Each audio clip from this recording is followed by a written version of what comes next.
Since Congress created the FHA reverse mortgage in 1989, many reverse mortgage safeguards have been put in place to protect senior homeowners. Counseling by an independent third party is required and typically takes about an hour and is done over the phone. A senior-friendly financial assessment is also required to make sure that the senior homeowner has the ability to continue to pay the property taxes, homeowners insurance, HOA dues, and can afford to maintain the home.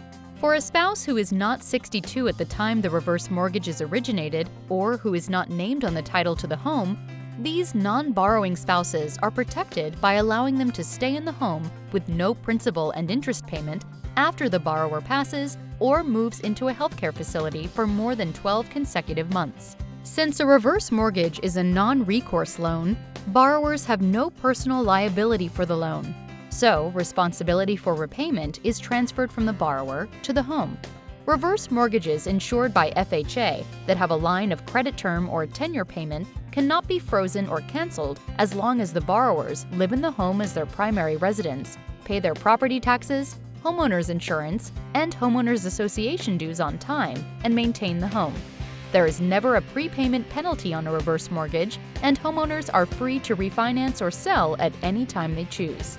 It's important to note that reverse mortgage lenders are strictly regulated by the Consumer Financial Protection Bureau and by the Department of Housing and Urban Development, and many commit to the Code of Ethics of the National Reverse Mortgage Lenders Association. To find out more, call your C2 certified reverse mortgage professional today.